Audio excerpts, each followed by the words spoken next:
This is Hemant Mehta for the Friendly Atheist Podcast. If you like what you're listening to, please go to patreon.com/Friendly Atheist Podcast. I am going solo today. I'll be back next week with Jessica, but I'm doing this because I'm out of town as you are hearing this, so I recorded this interview in advance. Because I spend so much time writing about atheism and talking about it, it turns out I don't actually listen to a lot of atheist podcasts or watch YouTube channels about it myself. They don't usually tell me anything I haven't seen or heard before. But one exception to that rule is Thomas Smith. I listen to as many of his podcasts as I can because I always feel like I'm learning something new and useful and vital. Thomas Smith began podcasting in 2010 with a quest to read the entire Bible while providing critical commentary and humor along the way. That project soon led to many others. His podcast, Serious Inquiries Only, is a show about science, philosophy, politics, and skepticism. Another podcast, Opening Arguments, with co-host Andrew Torres, is a legal podcast that takes complex legal issues in the news and breaks them down in an accessible and entertaining way. Finally, Philosophers in Space uncovers and explains the philosophy behind your favorite works of sci-fi. Thomas and I talked about the rightward shift of some big-name atheists, why so many skeptics seem to be pushing conservative arguments these days, and what, if any, are the best strategies we ought to use to counter that misinformation. I think you'll enjoy the conversation, and I apologize in advance for the audio quality on my end, but thankfully, he sounds great, and he's the guy you want to listen to. Thomas, thank you so much for joining me here. So for people who aren't familiar with you and your work, can you tell us how you got involved in this world of atheism, philosophy, religion, all that stuff? I'd love to. First and foremost, Hemant, I think this is the first time we've spoken since your glorious Jeopardy run. But I just wanted to say congrats on. Thank you. That was so cool. It was so fun watching you. And it was heartbreaker. I thought you were going to get that second one, but I knew I didn't get that second one, and I was very, very okay not winning. But that was so fun to see a friend up there doing great. That was super cool. So atheism, I started in around 20. So I got really into atheism, and like a lot of us, kind of the Four Horsemen era. I'm sure many people date before that, but for me, that was kind of like my age. It kind of made sense. I was just graduating from college, and I just gotten, I'd been raised religious. I imagine this is the same story as a lot of people have heard over and over, but, raised religious. But for me, I'm not from the South or anything. I'm not from like a really religious household, but like, religious and more importantly, like super right wing. And getting into atheism was really interesting. And this will sound funny at the time, probably with what we're going to talk about, especially, but the Four Horsemen were actually really influential in not only atheism. I was already an atheist. They didn't really like change my mind on that. They just made the arguments more fun, made them more clear, more interesting. That's the same for me. Yeah. Taught me a lot about science. I particularly love Dawkins' book on evolution. The name's escaping. Greatest Show on Earth, I think. Oh, is that what okay. It is? Yeah. That's definitely one of them. Yeah, it came out a little later. Around the time. His other ones, I think, had. That was after the God Delusion. My favorite one of his was The Ancestor's Tale, which I think was the one he put out right before the God Delusion. Right. I think I went back. I think I went back and read that after the fact because I wasn't like following him at that time. But anyway, really entertaining stuff, and really I loved learning. But they actually, believe it or not, influenced me in not just atheism, but in dropping my conservative views. They actually, because and it's part of the kind of the depressing part of it to me is how back then they would. I still think obviously there are elements of conservatism and reactionary politics in them, of course, but it was just so matter of fact that they speak about like, oh, obviously the Democratic Party knows more stuff, is more science based, like just right. Not a huge case they made or anything, but just by like that osmosis of these really intelligent people are all liberal at that time, and reject a lot of the conservative beliefs that I had specific. And it was, I guess it was more about that. It was more like a rejection of like, being not understanding climate change, not other arguments like that, where I was like, oh my gosh. And that was really instrumental to moving me fully left to the flaming progressive, I've become now. And anyway, around that time, I actually had a lot of recording equipment because music was actually my first passion. And because music's so important to me, I find everything to do to avoid doing it because it's too important. I do all the music for my podcast, but otherwise it was like this procrastination gotten really out of hand. I basically made a career out of procrastinating from doing the thing I really thought was my passion, So podcasting was a procrastination. Right. So I had the mic. Exactly. I had the mic around, and I thought, as much as I was raised religious, or maybe like most Christians, I hadn't read the Bible and didn't know. Yeah, I knew the crap you hear, just through the atmosphere of some of the stories. And I did, a lot of the Sunday school stuff of teaching the obviously cherry picked, like the few good stories in the Bible. Right. And I was like, I'm just going to read this damn thing. At first I was looking for a podcast. I was like, give me a podcast to like go through it. And then obviously every single Bible podcast I found at that time in 2009-ish or whatever was like super religious, going through the Bible. And I was just like, I can't listen to this. So I was like, you know what? I'll just be the change I want to see in the world. I'll just do this thing. I'll just read the Bible as an atheist all the way through. This is the worst idea. All the way through reading. And then I had heard, Christopher Hitchens always say that the King James was the best. Another huge mistake. Oh, I should have asked if there's cursing on your show. Yeah. Is there cursing on your show? Yes, this is a clean show. Go ahead. Oh, cursing. Yeah. That was a huge mistake. Anyone listening is like, it's so not a clean show. Okay. And I will say, I did not know you had embarked on that project when I started doing a YouTube version of exactly what you're saying. Oh, sweet.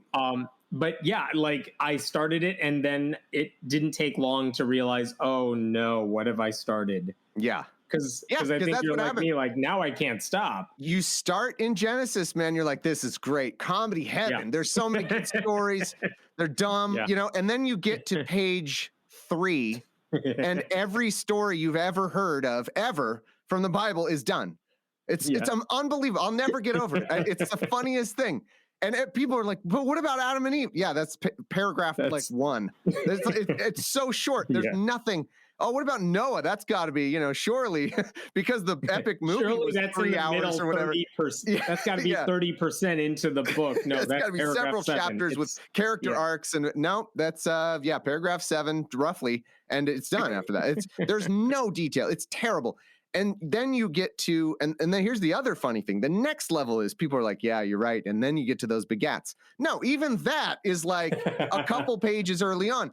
That's not the worst of it because you can just kind of, I blew through that. Like, whatever. I'm not going to, I read almost every word, but not quite. And some of the stuff I was like, all right, begat, fuck, who cares? Nobody's going to process this. And then you get to just hours and hours and pages of nothing. Like these really weird stories of these people fighting different people or, collecting a mount of foreskins or do it just the weirdest shit. And it's mostly boring. There's like a few, the biggest sin of the Bible, in my opinion, is how boring it is. Like that's bigger than all the genocide, all the other stuff. It's just so fucking boring. And nobody knows. It's full of genocide, but also it needs an editor. And that's, at least make your genocide entertaining. Come on. No, it's terrible. And how far did you get into that podcast before I finished. You went through the whole thing? Yeah. Well, so my original plan was absolutely fucking stupid. I was like, I modeled it after these Bible a day for a year podcasts that the Christian ones I saw. I was like, I'll do that Bible something a day for a year. I divided it up, and that was an impossible pace to maintain. I did it for like a couple weeks and then I was like, this is impossible. I hate it. And then I started, okay, maybe I'll finish it in like 5 years. And it eventually stretched. I did finish it though in like 6 years, I think. And it was interesting that I got through it. The other thing that nobody knows about the Bible, except us who've read it, is the New Testament. The only thing that matters, really, besides the first page that has all the stories we've heard of, the New Testament is what? It's like I did the math just for fun. It's like, I want to say it's like 28% of the Bible. It's like a tiny portion of the Bible. Most of it, the lion's share of it, like a super majority of it, is this boring shit that nobody knows anything about. It is not half and half. Anyway, so that got me into, and then I eventually was like, all right, I'm tired of doing a podcast where all I get to do is read this shit. So I started another atheism podcast to maybe, talk about more issues around atheism and all that kind of thing. And that led to what's now my mainstay is opening arguments. Cause it's a funny story. I was doing a debate on abortion, I think, if I remember correctly, with a Christian.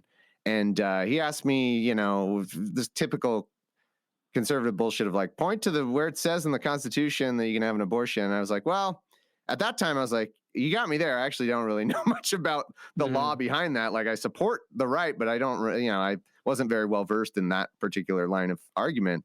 I was just more versed in like the philosophy of it rather than where it's actually justified in law. And so I punted that a little bit, I think. And then I got an email from somebody that I just could tell knew what the hell they were talking about. And that was Andrew Torres, who is also an atheist and a very brilliant lawyer. And that led to starting Opening Arguments, which is a law-based show, not much to do with atheism. Occasionally we tackle atheist topics, and we do tackle freedom of religion. And it's hard to talk about law these days without getting into freedom of religion, quote unquote, arguments. Yeah. Exactly. And it's gone, by the way. I mean, it's been as a result of us bungling or, the easiest electoral questions in the world for the past, 8 years, probably, roughly. Yeah. It's gone. Like we've ruined, the Constitution is ruined in terms of separation of church and state. It's just absolutely obliterated. I'm going to cross that question off my list. I know. Yeah. Yeah. God. Okay. Sorry. I've talked at length. That's kind of the origin story. Let me ask you one thing I always enjoy about your different shows. Serious Inquiries Only, you always do so much research. As I said in the intro, I enjoy listening to it because unlike a lot of other typical atheist podcasts that are out there, I feel like I've heard a lot of what those people are saying. I'm not denigrating that at all, but I always feel like I'm learning something from your shows because it's so research heavy. And it's great. In that sense, I really appreciate it. But one thing that I really wanted to talk to you about, because I know you have thoughts on this. I don't know if you knew this. This past week, or maybe a couple weeks ago, it was the 10th anniversary of the 2012 Reason Rally in D.C. Yeah. So like the largest single gathering of the atheist movement. Was that the last one before it went to shit? Or because I remember there was one in 2016 that included, the champions of reason like Dave Rubin and people like that. Well, okay. Was this the one? Maybe I'm getting my things crossed, but wasn't this the one where they tried to have like Johnny Depp or something and the whole thing that was imploded? 2016 and that imploded. Okay. Yeah. Yeah. So terrible. He didn't show up, but Yeah. I know. Somehow they could have found a way to make it look even worse in hindsight. But if you're going back to 2012, I mean, here's the question. I was involved with groups at that time. I've heard almost entirely positive things about that 2012 event from the people who attended it. It was kind of like a high point of the new atheism surge that was happening in the years prior. But I guess the question I wanted to ask you is, if it's been long enough after all those new atheist books came out, the ones you said were influential for you too, are we better off as a result of that new atheism movement? Are things better off for atheists now than they were in the mid 2000s, 2010, 2012, times like that? Or in what ways? Because that's complicated a question. No, that's a fantastic question. There's lots of ways to look at that. And I think that there are very important ways in which we're worse off because of it. And I hate to say that because I loved it. I mean, I want, that fucking video, the Four Horsemen Talk, the original one where they're just chatting in a room. I watched that shit 100 times. I love that. I loved the Four Horsemen to death. They were the best. They're so interesting. And it pains me how much to the opposite of that I feel now. Like it's disturbing. I'll tell you why we're worse off. And this is not just like trying to be rhetorically, whatever. Like this is real. Like we are worse off because the more I think about that movement and how it was so big, and why, a lot of us, I think a lot of people in atheism, for many different reasons, are asking, like, what happened? Where did it all go?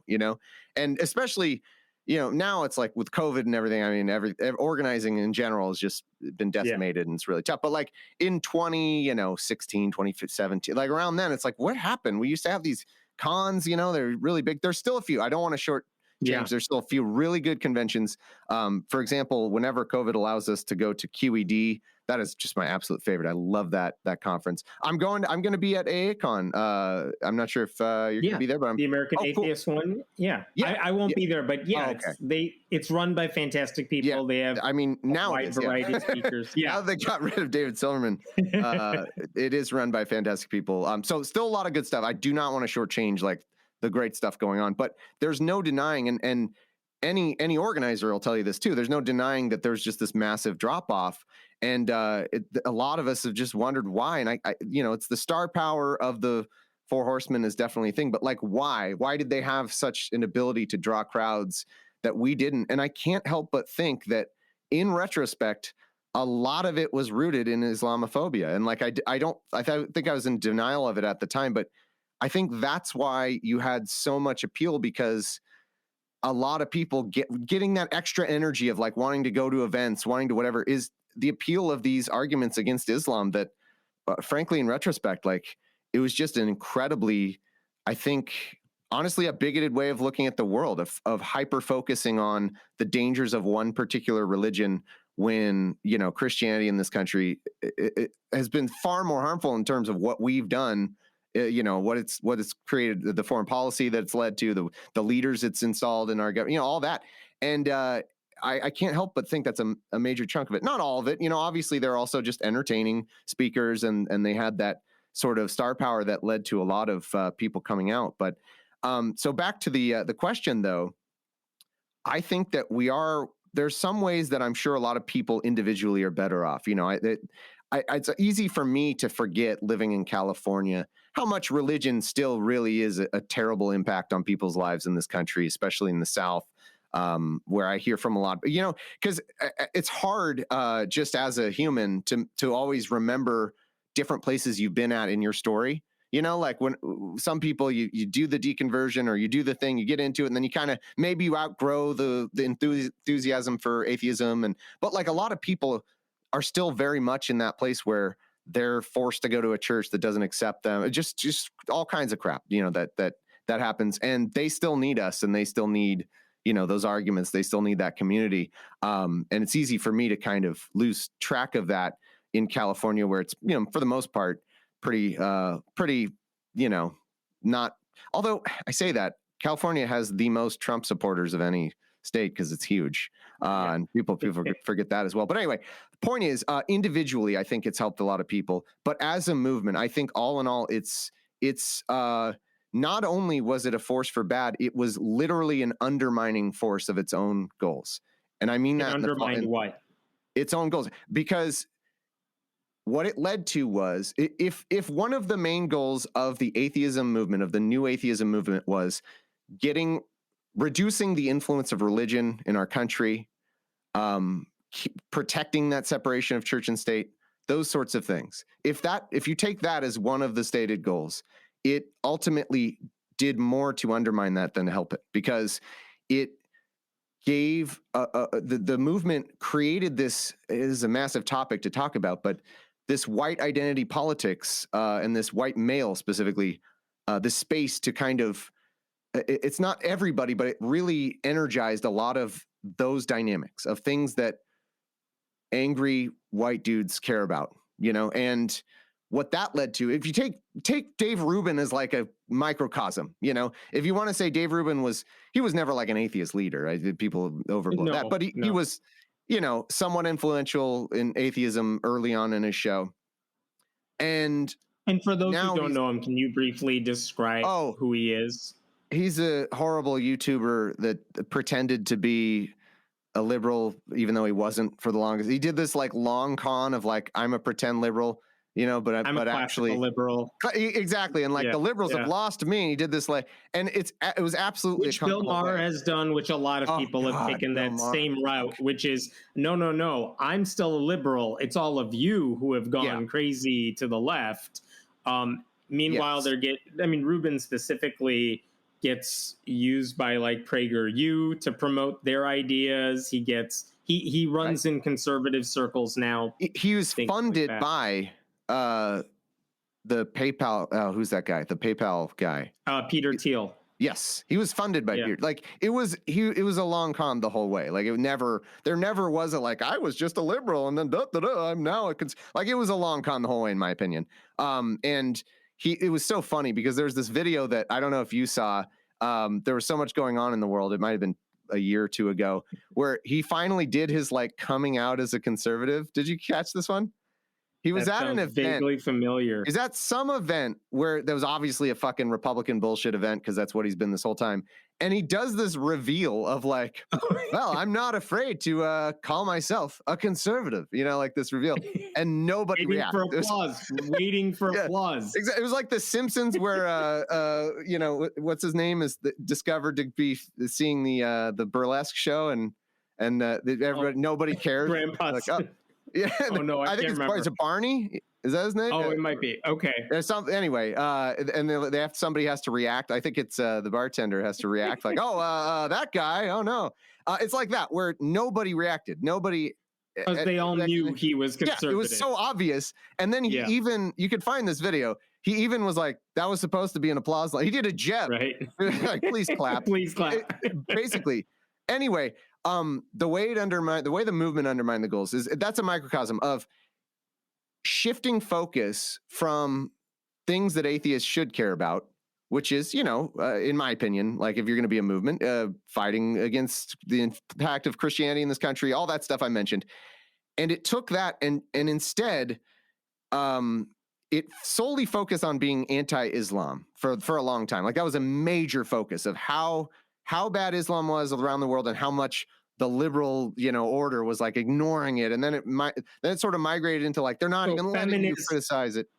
Feminists in America have a problem with X, Y, and Z, but Muslim women in these other countries have it worse. So we'll ignore the problems you have over here, or at least they're not as important as this big priority over there. Which, if anyone thinks you're like, straw manning, that's literally the Richard Dawkins Dear Muslima comment. Just search that if you're not versed in that. And then slowly over time, I realized what they did around 2000, probably 17-ish, 16, 17, is they shifted and instead of Islam, that was the thing they would demagogue at all times. It just became anti-wokeness, and it was just the new. It's 100%. If you follow Sam Harris, all those other like that community is 100% dedicated to anti-wokeness now. It's just nonstop.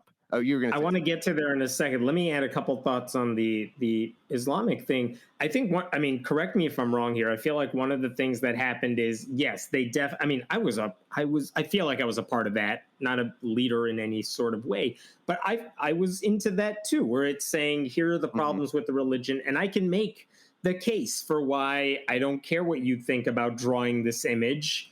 I see it as a free speech issue. So fine. Yeah. I get wearing a hijab if it's not really a choice, then we should fight about that. Yeah. I understood the arguments for all that stuff. But if you're looking for people who really hate Muslims, you're going to find them on the right. Exactly. And so you get who's supporting that sort of cause. On one hand, you have the religious freedom side of things and the atheism side of things, which always struck me as a more liberal thing. But the more you get into it, who's cheering you on, who's leading the charge there, you have a lot of people on the right. So all of a sudden, when those really vocal people that you're talking about, if you're looking for support and allies, where are you finding them? You're finding a lot of like-minded people from conservative sides. That's one thing that came to mind now. That's easier for me, just speaking for myself, to see now. And also, I think one of the things that I remember when I became an atheist is the thing that made me want to be activisty about it, or at least talk about it in some capacity, is the fact that for me, it was probably the one decision I made in my life, becoming an atheist, not believing in God, that no one else told me to do. No one influenced me to do it. I feel like I just figured that one out. And it felt really powerful to know that everyone is wrong and I am right about this thing that is so weighty. And being a contrarian about a thing that I feel everyone else is wrong about, it felt good and right. And it felt even better once I realized I wasn't the only one. And I think for so many people, being the contrarian is the thing that they want to do. That's what gives them enjoyment. And when you're talking about the wokeness thing, when you're talking about the is anti-Muslim bigotry, which we do want to fight, but which veers into Islamophobia, so much of that is, I want to fight this because I want to debate you. That's the thing I want to do. I don't care what the issue is. Oh, we're talking about COVID mandates? I'm going to fight you on that, because debating stuff and being the, lone voice that thinks they're right on this thing everyone else feels, that's the power I want to get back to. And I know personally for me, it's like, okay, you know what? Since I became an atheist, there really hasn't been a thing where I felt I was so right about it and I could not find so many other voices of reason. Like, I could see where I don't have that same thrill, but also I'm not eagerly trying to be saying it. I'm not eagerly looking for a thing that everyone else is wrong about. I don't know where I'm going with this, but that contrarian nature, I think, has a lot of power for a lot of people. It is that, and I agree with you that, like, the thing about atheism is it is an obvious thing that we're right about that a bunch of people are wrong about, and it's amazing. It's amazing, and I think that one thing that can become a problem is if you start to think, as you say, like, there are a lot of things like that, which I don't know how many things there are. Like, the atheism is, honestly, it's really clear. Like, the only reason people are religious is because they're indoctrinated into it. Like, very rarely does somebody go from atheism, being raised atheist, to like latching onto a particular religion. It happens, but like, for the most part, you were the religion your parents were. Like, almost entirely deterministic in that way. Like, and it's because you have to be taught these things at an early age. And don't get me wrong, I have plenty of problems with the tenets of Islam and the anti-feminist kind of all that stuff. This is not to say, like, is in no way an endorsement of that religion or any religion. It for me, it was entirely about the focus, and it's a bigger problem than you'd think. Like, I think even well-meaning people, including me and maybe including you, could feel like, okay, well, I'm not being like unfair in how I'm focusing on Islam, because look how bad these tenets are. Look how many people believe in this, and But in retrospect, you could even be telling the truth every time. Like, you could even take true examples of, like, here's a stoning that happened, and here's a whatever. But if you cherry pick and hyper focus on the flaws or the whatever, the visceral stories of trauma of one particular religion, it's going to give you a skewed view of the world, and it's going to activate things in your human brain. It's similar to how you said, where it's like, also the people who will want to be a part of that will turn out to be maybe not in it for good reasons. For the same ones, that they're at. I don't know. We talked about this on our podcast a few weeks ago, but I don't know if you heard the Trojan Horse Affair podcast from the New York Times. Oh man. But that covered exactly what you're talking. They had it was 8 episodes, and one of the episodes really focused on the Humanist group, Humanist UK. British Humanists, and if you listen to it, I mean, when I heard it, my thought was, I get what their complaints are about an Islamic school. And obviously, we're only hearing the bulk of the story from the side of a guy running that school and a reporter trying to defend what they were doing. But what the conflict that happened there is, you have the atheists saying, we're concerned about the extremist version of this. And these guys are saying, but that's not the thing we are talking about here. You're trying to lump us together. You're trying to do this and that. But that was the central conflict. And I could see that happening as they are talking. Like, I know what the atheists are complaining about.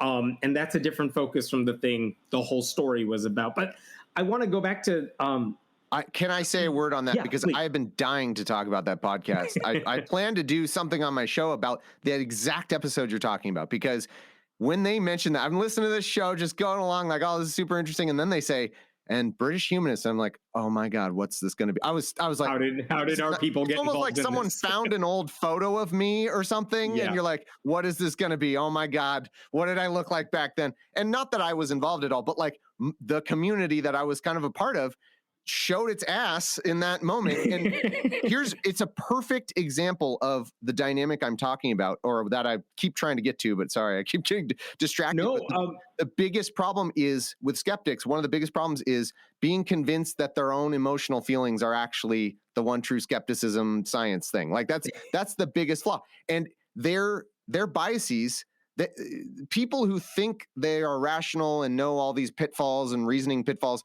are the ones who can be the most convinced that they're the unbiased ones and everybody else is biased or ideological or whatever. And there's this dedication to not being ideological, which makes no sense. And you saw it in that moment, because listen to that podcast, the Trojan horse affair.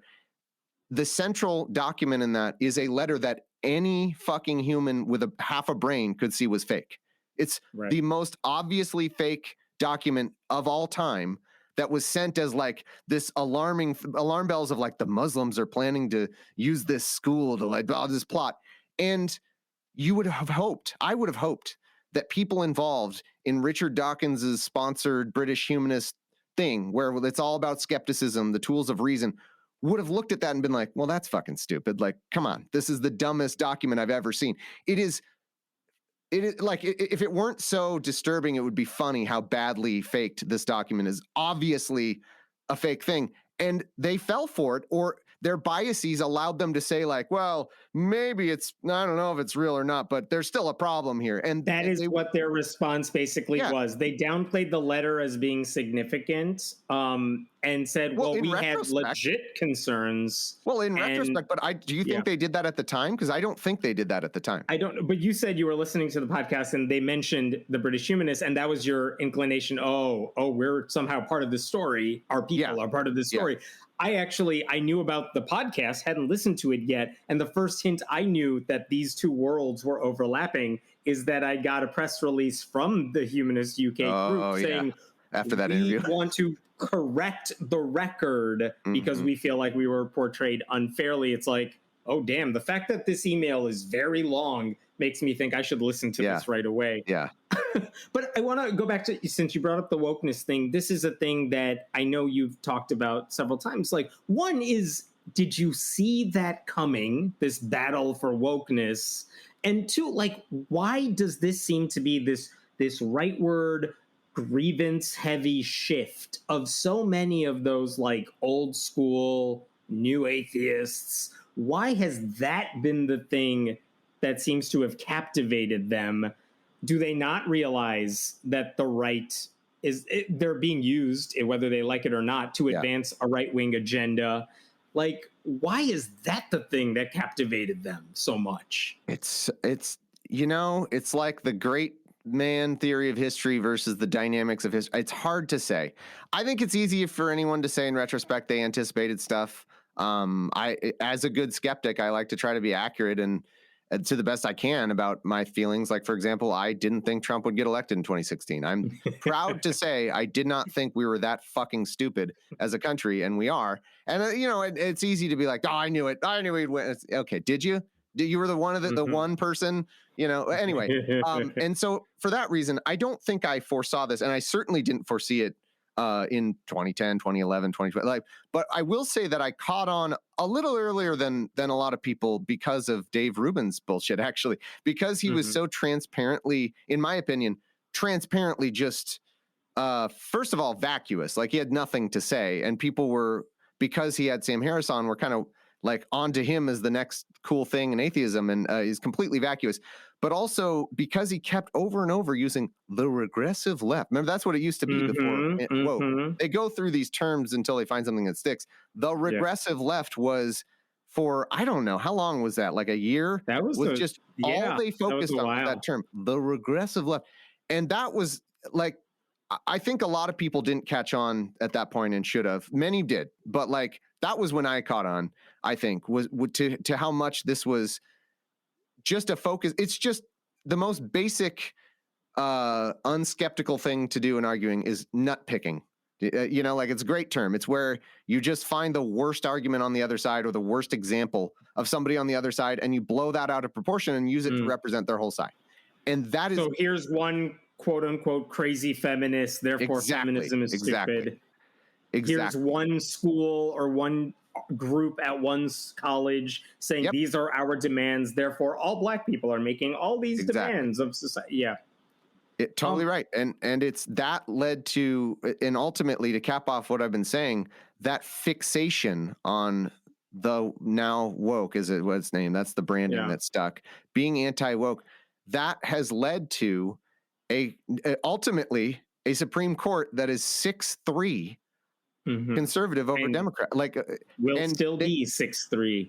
And they are making decisions, they're writing decisions that are absurd, that are laughable, that just shred the Constitution and take away any semblance of separation of church and state. And yet the major atheist voices that are no longer, by the way, that's another sign of it. They're not even involved in atheism. Sam Harris hasn't done an atheist related thing in, I don't know, 10 years. Like, his podcast is not about atheism anymore. No. And even if he would touch on atheism, he doesn't do anything atheist. He's still looked at as like, oh, this atheist leader. He has almost nothing to do with atheism for at least 8 years, I think. For what it's worth, even when The End of Faith came out, even in the speeches he made at that time, he very much made it clear, I'm not here to be an atheist leader. I don't even like the word. We shouldn't need the word.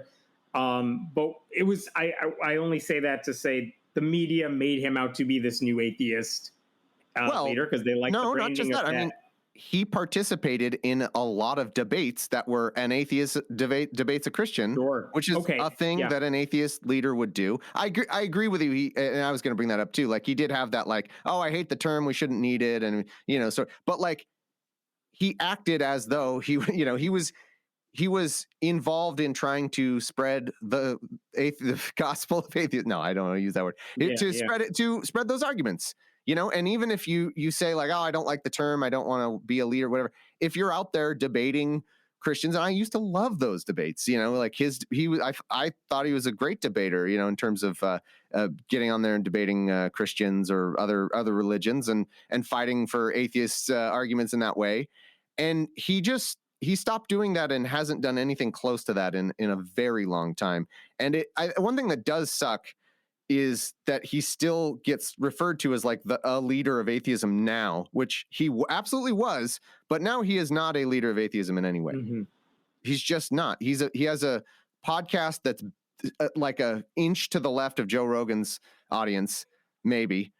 And that's what he is. He's just an influencer of a bunch of people kind of like Joe Rogan fans, like maybe slightly better than Joe Rogan fans, but not much, because there's plenty they go on each other's shit, like he went on Joe Rogan, he works with him. The cross promotion among that crowd, the classical liberal crowd, the grievance crowd, is incredible.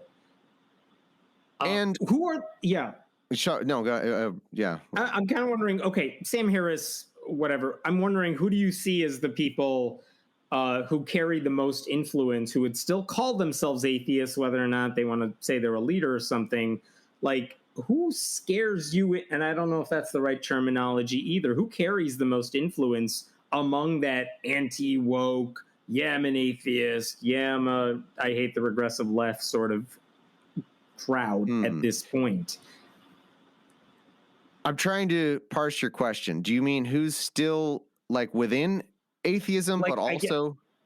I guess I know it's not a clear question here. Like Sam Harris, you're right. Never really was the head of anything, but obviously attracted a sizable atheist audience in his day. And I want to be clear. He was an atheist leader. Like I want to be very clear. Like he was part of why I was into atheism. He was one of the 4 horse people, but just isn't now, is my point. I feel like in that wake of those people, you also have like the Bogogians, the Lindsays, nothing. that crowd of people who played on the atheism thing for a while, saying, yes, we can also become these in-your-face atheists, and have since shifted to saying, here's why all of academia is too liberal and all of that. I feel like that's kind of the worst of it, maybe. Yeah. There isn't...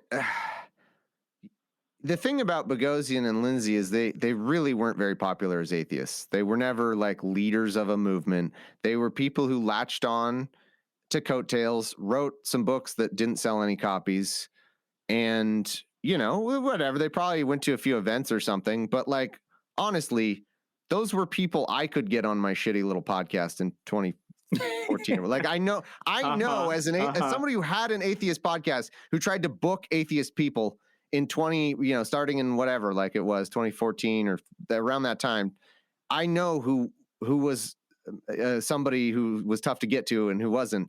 And the reason that I had James Lindsay on my show back then is he was a nobody who had like a little bit of a Twitter following, wrote a book that almost nobody read on atheism.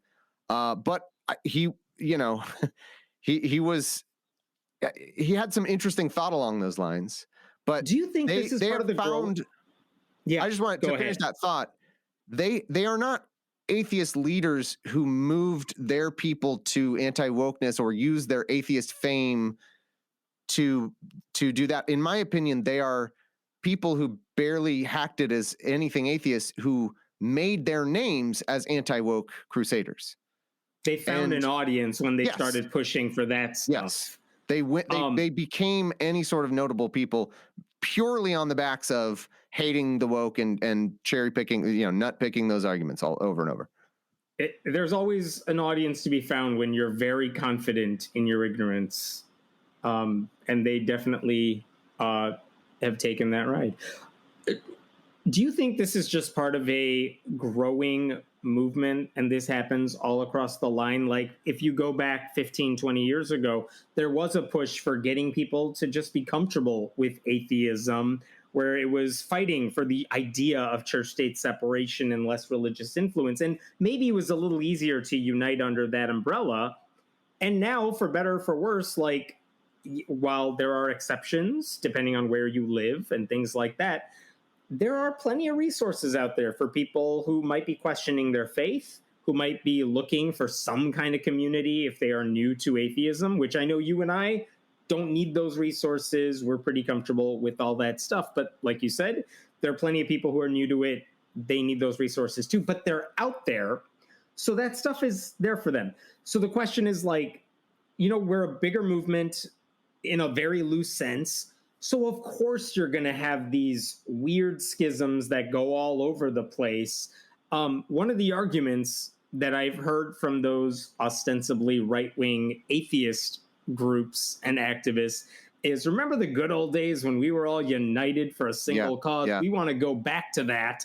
It's like, first of all, I have nothing in common with, or very little in common with you anymore. But I feel like that happens when any new movement that really took on something, when it grows and it becomes big, it's like, atheism is not the thing I care about anymore.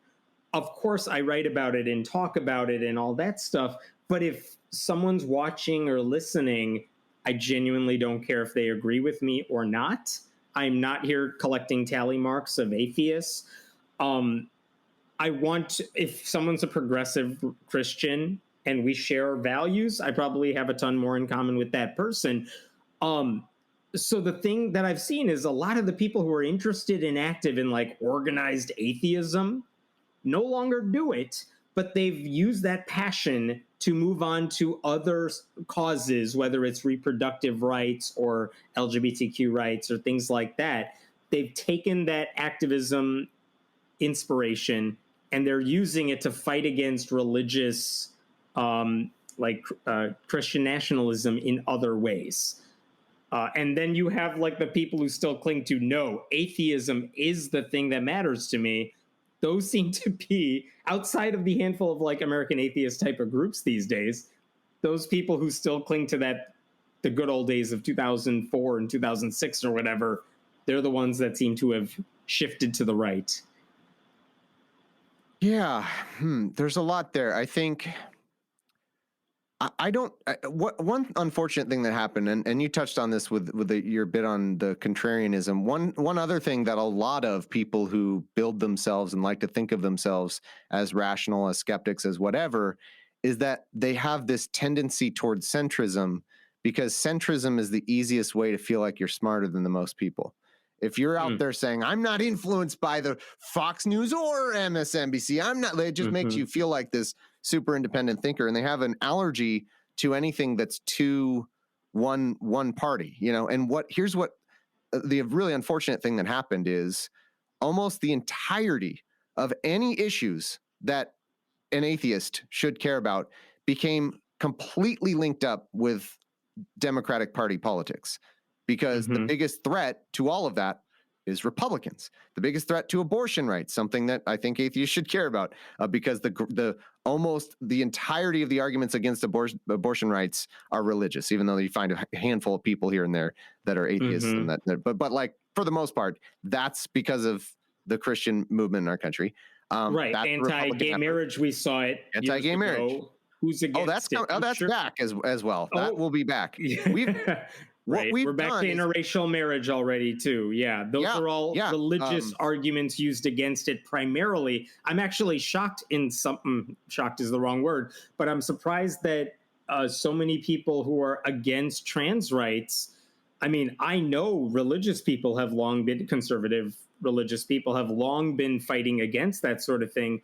I'm kind of amazed by the power that secular arguments against trans rights have taken hold of so many people, because it used to be so easy to. What's the name? Or I guess I'm just wondering what you're so basing for that one example being like we can't have trans women in women's sports. The arguments that people use to make that claim are not usually religious ones. Gotcha. They are I'm talking about fairness in sports and testosterone levels and things like those are stupid arguments. I'm saying those are not religious arguments. Totally. No, you're right. If we were going back a few years to fight against people fighting against gay marriage, it was really hard, relatively speaking, to come up with secular reasons to deny that. Really easy to come up with religious arguments to deny that.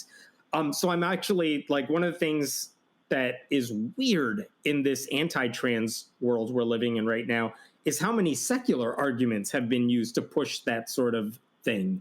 And a reason it's been so easy for me to see so many atheists, those old school atheists, latch on to the same arguments, because it's not just religious in nature. And religious conservatives love that. Well, because their religion now, those people, their religion is anti-wokeness. That is their religion.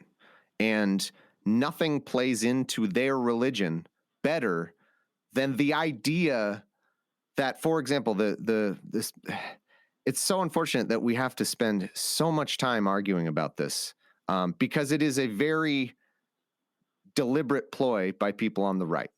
The right, what they have done in the last, well, probably forever, but particularly in my adult life that I've witnessed it in the past 10 years or whatever, they have entirely weaponized culture war issues as a way to distract from the fact that the very powerful among them want to not pay any taxes and do a bunch of bullshit and get away with murder in terms of, and just stay in power and government.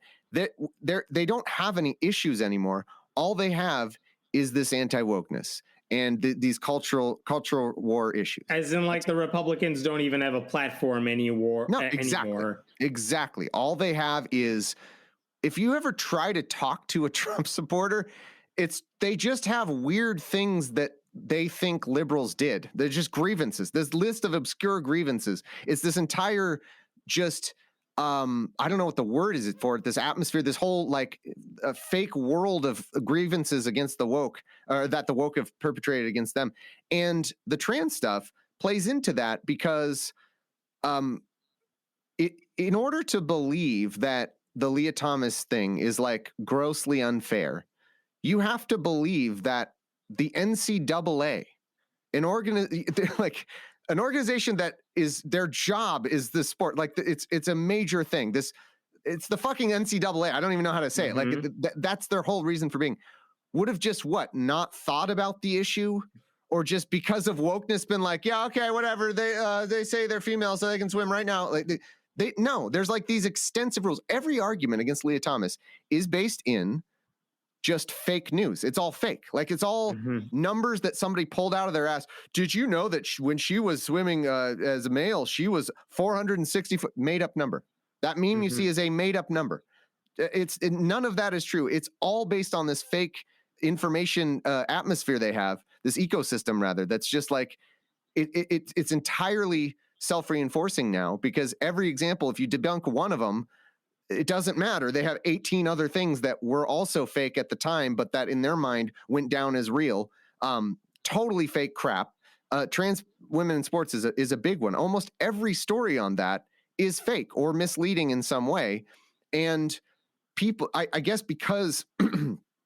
Why is it so easy to fool so many atheists into thinking those are legit arguments? Because it plays into their religion of anti-wokeness. In my opinion, that's their bias. They're the places where people, otherwise smart people, because a lot of these atheists are perfectly intelligent people, but the places where any human gets into trouble is where they have a blind spot for, arguments that appeal to their preconceived notions, and this happens perfectly to everybody, where it's like, you shared something that was I don't know, from a leftist page, for example, progressive page, and you shared it because it seemed like it was true because, maybe Trump did that whatever thing or somebody did the thing. And sometimes those are fake. Now, largely speaking, those are true because Trump is horrible. But like a lot that those were... I've seen that sometimes, though. Yeah, sure. and like I've gotten caught sharing something. Too. Yeah, you those are the people that you question the least. As humans, we just do that. We question our in-group the least. We like if somebody that's in our in-group that we think is right about, largely these questions, if they say something, we're going to pretty much take it at face value. And that's what's happened because this entire anti-woke movement just has a million of those examples that they haven't questioned. And once you do that over a period of years, you're willing to believe anything for them, like really extreme things that are just not true because they play into those biases. I mean, I come from a Fox News family, and it has been depressing to say the least to see what they are capable of believing now. Like back in, it's always been bad, obviously, but like at least it was somewhat, more based in reality than it is now. The things that they are able to believe about world events, about vaccines, about COVID, it's unbelievable. And it doesn't come from one story. It's not as though they see one thing on Fox News and they're like, oh, well, it comes from a lifetime in some cases, or multiple decades or years of being fed this misinformation and not questioning it. And then over time, you have more evidence in your mind that, COVID is fake and all, and the woke are perpetrating this COVID hoax for God knows why. I don't know why, just some mysterious mustache twirling reasons. So let's bring this maybe full circle. Like one of the things that got both of us interested in this world of activism, atheism, what have you, is we felt we were right about this very consequential thought, this belief about God. And we all had our own ways of trying to convince people who really had strongly held beliefs about God. And we wanted to be like, but you're wrong. And I want to persuade you that I'm right about this. I want you to jump ship and hopefully I can find a way to persuade you. And one reason I think, like you said, those new atheists back in the day, even though we were atheists, they found a way to persuade a lot of people using whatever manner they had, whether it was kind of in-your-face Hitchens or Daniel Dennett was more philosophical about it or whatever. They found a way to convince a lot of people. So a lot of the stuff you're saying about the wokeness, anti-wokeness stuff, it's a lot of that, which is I cling to these beliefs. It turns out they're wrong, but I'm stuck to them. I got to keep pushing it. This is all I have now. How do you convince those people, ostensibly skeptics, critical thinkers in their mind, how do you convince those people who are so dead set on feminism is wrong, Islam is the worst, I'm going to ignore the Christian problem over here. It's like, how do you get them to open their eyes? They've done it before. They did it at least once in the past. Like, that's actually a really good point. It should be possible. But now we got to do all that stuff we did to religious people in the past. Now we got to do it to our own people. Yeah. It's like, how the hell I think about this every day. No, of course not. Because if I did, we wouldn't be living in the shit world we're living in right now. Like but you know, I've never thought of it in quite those terms. You're totally right. That's a very insightful thing to say. Like, it has been done before. You know, if you're talking about focusing on just the atheist component and not like broader right-wing movements, but the atheists, at least, that are now kind of right-wing anti-woke warriors, you're right. I mean, they were convinced possibly of religion and then were deconverted. I do nothing these days but try to think of ways that we could do that. And I'm at a loss. I have ideas, but I think for the most part, short of somebody writing an amazing book. But the problem is, like, it's so much, it's so much harder anymore. Yeah, exactly. I can't think, I don't think it's an equivalent thing. It's just so much harder to make these uphill, you know, it's a gish gallop. Most of that is a gish gallop where they've How do you pierce the echo chamber? So many examples of fake shit or overblown shit or unreasonably focused on stuff that they think the woke believes or has done. And there's so much of it that it takes infinite more energy to debunk every single one of those things to a person that, by the way, is probably not even listening to you. Yeah. One thing you did that I really appreciated, I think correct me if I'm wrong, it's been a while. Like, was it last year when the bogogian crowd did their grievance studies hoax where they submitted these fake papers to a bunch of journals? That's been like 3 years, I think. It was 3 years? Okay, so one of the things I think you did this where you went through the article that they wrote up or something, or you went through the papers that they were claiming were these examples of academia run wild. And you literally said, okay, this is a paper that they cite as having no value to the world of academics, but it definitely fulfills, like, you're using all the liberal buzzwords. And you actually went through those papers and said, this is what they're saying. This is what they discovered. This is actually insightful in a way, even if the headline was easy to mock. But, like, you kind of went through that stuff. And that is a very different, I thought that's a really helpful, persuasive way to go about it, because it's not like you brought on someone who was making those arguments and debated them, which I feel like we would have done. No, I did. So that was actually, I did have James Lindsay on for that episode. I know exactly what you're talking about. Okay. So it was, well, because back then was right around the time because again, I corresponded with James Lindsay. I had him on the show to talk about certain issues, and I disagreed with him, but he wasn't an insane person like he is now. He was, he was somebody who, I was trying to, like, reach him from the kind of the other side of the social justice stuff, like I thought I thought he was reachable. And who knows if he was, man, in retrospect, I doubt it, but maybe, I don't know. People snowball quickly. He seemed reachable at the time, and I was a little bit, over to the left of that in the social justice issues, and I tried to reach him, and more that spread grew, and it got to the point where, I remember I got an email. It's the weirdest thing. One of the last emails exchanges we had, he said, like, I'm done with this social justice shit. Like, as in, like, he's tired of focusing on being anti-social justice.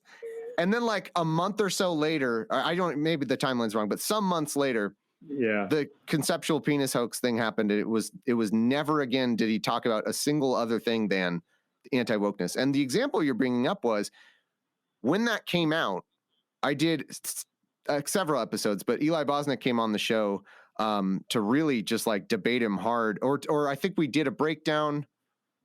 That might have been what it was. I think James at that point refused to come on and debate that because the reason I bring it up is, let me finish and just say what the example actually was real quick. Yeah. We did a debunking, and then I think he came on after that to try to have his say.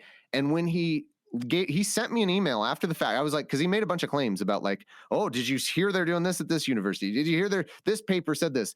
And I was like, hey, as I do every show, shoot me the sources so I can post the fucking sources in the show notes. And he sends me an email that is just links from a Twitter account that they all worshipped called I've seen that Twitter handle. Yeah, it was a graduate. Basically, the focus of it was people's dissertations, like how they're so stupid and woke and whatever. And all it would do is make a completely distorted, catchy description of it, and then tweet the link of the paper, which obviously nobody would read.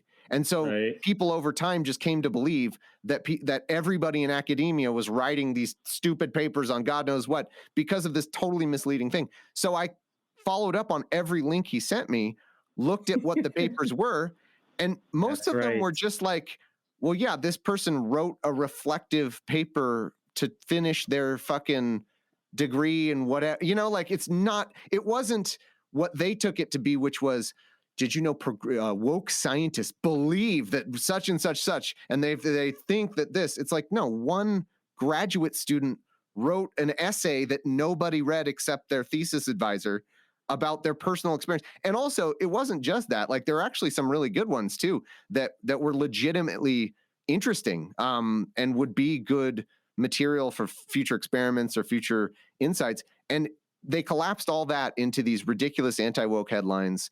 It was just that was the end. That exchange was the end of any relationship with James Lindsay. It's been at least 3 years, I think. It may be more, actually. I can't remember. And when I published his links and talked about them, he threatened to sue me for violating his copyright. Which I asked Andrew Torres, aforementioned brilliant lawyer. I was like, "Is this anything?" He's like, "That's the dumbest fucking thing I've ever read in my life." He's worse at the law than he is at fucking his anti-woke bullshit. So yeah, that was the source of that story. That's right. I mean, the thing I like about it is just saying, instead of necessarily just talking to him, you're just like, look, I'm going to lay out the facts for you because you're getting misinformation. Whoever is listening, whoever might be interested in going in depth on this stuff, I'm going to lay it all out for you and try to give you the actual story behind what's happening. And I wonder if that might be more persuasive than the shouting matches that we're so used to in other places, in terms of trying to persuade people who might be persuadable but aren't getting good information, which is just, look, here's the thing that you keep hearing about. I'm just going to lay it out for you. I tend to like those podcasts and videos the most, where it's just like, we're not going to get into the crazy shit they say. We're just going to tell you what's happening. Here's where we're getting our information from. Here's the actual story behind it, and take it or leave it, because we're not going to throw it in your face. But for those of you interested in the actual material, here you go. That's the conclusion I came to, but I got overwhelmed and just totally, it was too much. You know what I mean? Like felt, I think that is the way to do it. And that is what I've tried to do at different points. And I've had ideas to do more projects along those lines, which is take whatever the thing the right or the anti-woke crowd is making into the viral thing of the moment. And they do this every day. There's a new thing. The students here shouted the blah, and just try to put out the correct information in a way that would show up on the Google search, because that's the other thing is like, there are many of these issues where if you search them, if you hear about something, you're like, what was this? You search them, every single top result is Ben Shapiro talking about this, and they flood the zone with the misinformation.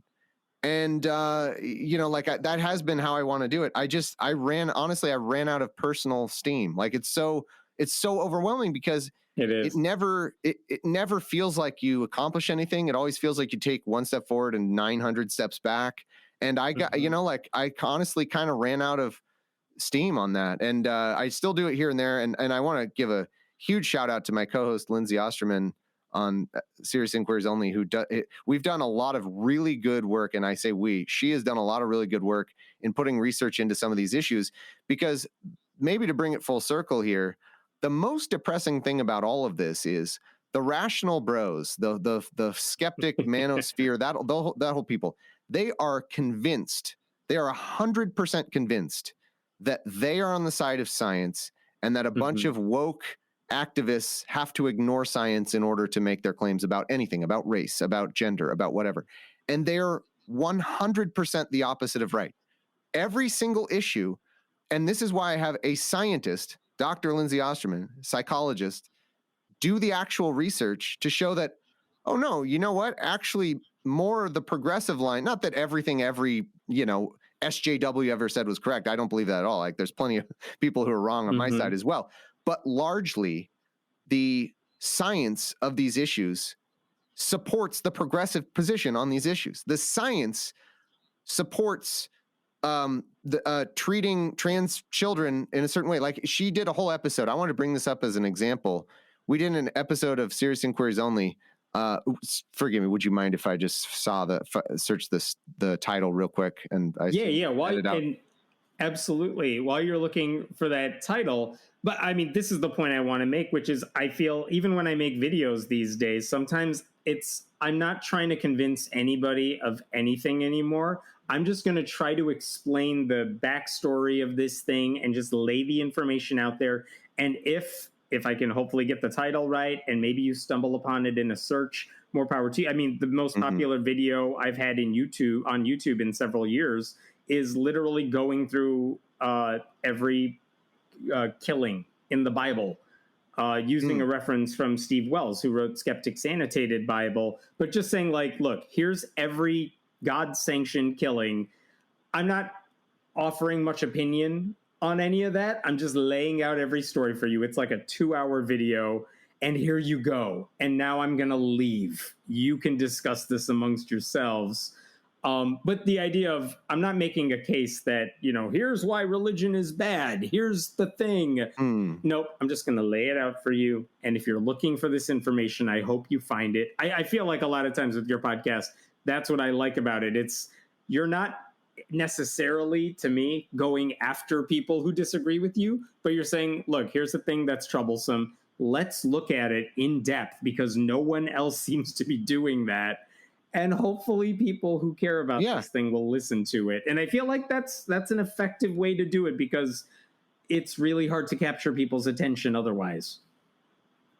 Perhaps. I guess that's more of what's the dichotomy there? Is the other thing you're looking at, like, trying to debate or trying to, like, what's the alternative? Yeah. There are definitely people who want to debate it. There's definitely you're wrong, and I'm just going to give you a short video that explains why you're stupid.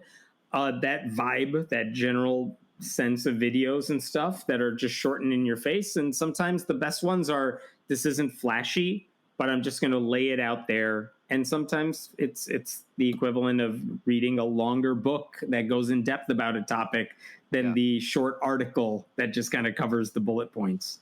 I know, but it's just so discouraging, For example, the one I wanted to shout out was episode 284 and 285. Did you hear about Dr. Deborah So wrote The End of Gender, Debunking Myths About Sex and Identity in Our Society, which was entirely just bullshit lies. And Lindsay went through the science of all this. And these folks on the anti-woke side are convinced that the opposite thing is happening, that I'm just emotionally being like, I really, think trans people are fine, so I'm going to lie about the science to da da da. It's exactly the opposite. Like, you go through the science and the, like one of the links on the show notes I'm just looking at, like, she went through the review, like a science review of the current best practices in care of transgender youth. And it perfectly, backed up the claims that Deborah So was fighting against. It's precisely the opposite of true. The like, when it comes to trans people, when it comes to race and a lot of issues around systemic bias and systemic racism, the science backs up largely the progressive stance on it. Not, obviously not, I can't endorse every person that's on the progressive side, but largely speaking, the science backs up the fact that there's systemic racism in our country. The science backs up that gender is very complicated. And it's actually not as simple as, oh, you're born one sex or the other. It's biological. No, it's actually not that simple. And she went through on that episode all kinds of different ways that gender is complicated. Even like setting aside trans people, like, just there are lots of ways that people can be born that are very fascinating. And it's more scientific minded. It's more skeptic minded. It's more open minded to learn about that and apply the best science rather than emotionally starting from what I want to believe and going from there. And you would think the people who found a way who pushed that exact viewpoint when it came to religion, they're so bad at doing it when it comes to gender and identity and cancel culture in big quote marks and all of that. It's like, wow, you guys are really swayed by bad anecdotes. I wonder if we've heard that one before. Yeah. Yeah. I mean, honestly, the response from most of the skeptic community to that Twitter account, that it's real peer review. That's what it was. Peer review. Which I just remembered. I think maybe that one got banned and they started like real peer review 1 or 2 or something. But anyway, the response from our community was gulp that shit down and ask for more. That was the response. Oh, can you see what the woke left is doing now? And the response of what I think a true skeptic would be like, here, let me research that link. Let me read that paper. Let me at least read the fucking synopsis. What is you call the first part of the abstract or whatever? Yeah. Let me at least read the abstract. Like nope. They just gulp it down and would love another. That was a lot of that. It's so disappointing because they aren't any more rational or scientifically minded, I guess, than the religious people they always criticized. And this is why I don't think you're one really easy issue correct. Right. This is why I don't think the Reason Rally or anything like it would happen again, because who the hell would you invite? Who would you invite to another one of those? Because a lot of the old people do not represent reason in any meaningful way. And I don't think you would find anyone who has universal praise either, even by a majority of people. But I'll close on this point. We can wrap it up, which is that even though so many of those atheists seem to be on this right-wing anti-woke thing, and they hate the description that, oh, you're right-wing or whatever. And yet, if you look at any study that looks at non-religious people, atheists specifically, politically, on these issues, we're overwhelmingly liberal and progressive on these issues. I hope it stays that way, and it's just a case of the loudest voices that represent a minority of people getting heard, because it's not shifting the demographic, it seems. They're just appealing to the right-wing audience that they want. I don't know if that changes. I'd be worried if that changes, but I haven't seen any reason to think no, atheists are the most liberal. If you divide any religious grouping, atheists are the most. I think Jewish people are close in terms of the being lefty. If you look at the like Pew surveys and stuff, but no, that was a really interesting process I went through, because after the horrible bullshit MythCon thing that happened, I won't get into. I did take this feeling of like, well, fuck the entire movement. They're all right wing pieces of shit. And then, like I did some research again, and it's not true. Like atheists actually, on the whole, by the numbers, looking at the data, are incredibly liberal in their views. I don't know that means they vote. Actually, no, I shouldn't say that. They also voted for Hillary and Biden in the strongest number. So yes, as you say, it's either like a silent majority thing. It's some combination of these things. It's either a silent majority thing. It's either the most online ones are the ones you hear from, and they tend to be young, angry white men. Not always, but like that tends to be the overwhelming force of these like manosphere skeptic people. And so you get the impression that like, well, all these atheists must be just right-wing activists. And it's like, no, actually not. It's just you hear from those ones a lot. And also the third component, one final thing that I think is those audience are not atheists. I think a lot of them latch onto it because of the reactionary views and just kind of don't really care about the atheist part of it. And especially now that almost every one of those people, like Sam Harris and others, don't do anything about atheism anymore. They're just right wingers rather than atheists first who came to this, via those means. I know you don't want to. It's opening a can of worms to talk about the MythCon thing. But the funny thing about you did a debate at one of their conferences with a right-wing reactionary type.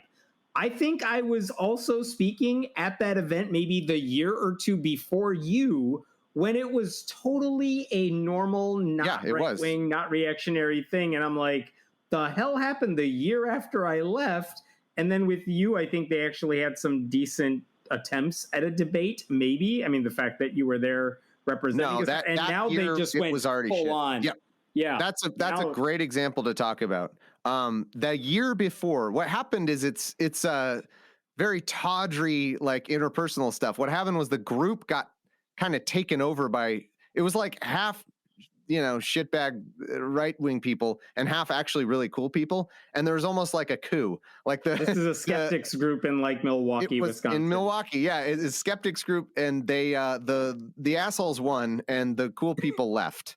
And so the year before I was there, maybe you were there like the year before that one. Because I don't think you were there the year I was there. The year before I was there, and I gave a Bible talk. It was a fantastic conference. It was super fun. It was awesome, and that's why I was like, when they asked me to come back the next year, I was like, absolutely, that was a great conference, super cool people, great debate.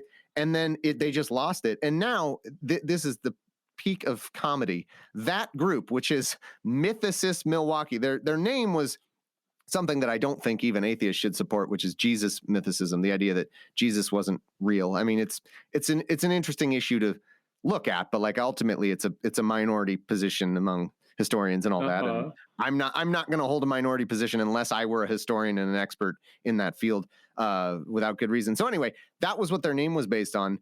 And they were based in Milwaukee, and Mythicist Milwaukee is now putting on an event full of Christians in Texas. That's now what they're doing.